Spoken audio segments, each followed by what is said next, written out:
Claude Lelouch est un homme comblé en amour.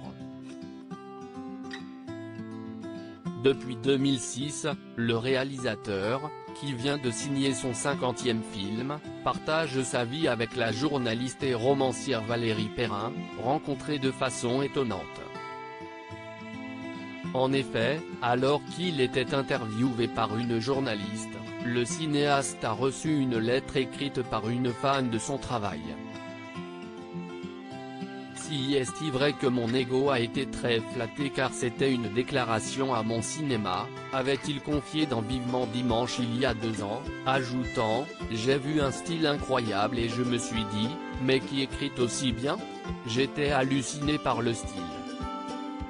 Grâce à un ami, il était finalement parvenu à retrouver le contact de la jeune femme, et depuis, les deux amoureux ne se sont jamais quittés. Pourtant, avant de rencontrer sa compagne actuelle, Claude Lelouch a connu beaucoup d'histoires d'amour et d'aventures dans sa vie.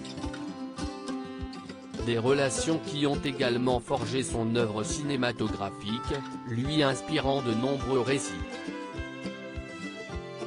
Et ce mardi 18 janvier, sur le plateau de Touche pas à mon poste, Mathieu Delormeau a souhaité lui poser une question à ce sujet.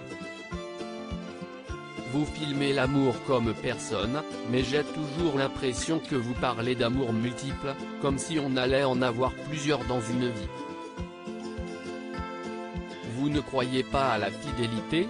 A demandé le chroniqueur. Le réalisateur a alors expliqué la vision qu'il se faisait de la fidélité.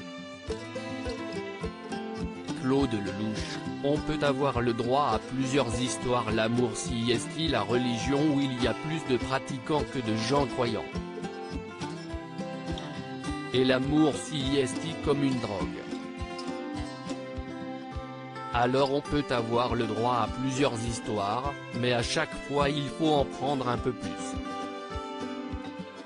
Il n'y a pas de marche arrière, a-t-il déclaré, laissant dubitatifs les chroniqueurs de l'émission, avant d'ajouter, si est-il pour ça qu'on a le droit de faire l'amour toute sa vie, on a le droit aux histoires d'amour toute sa vie, mais si est-il une drogue, et il faut qu'à chaque fois, celui ou celle qui arrive batte des records.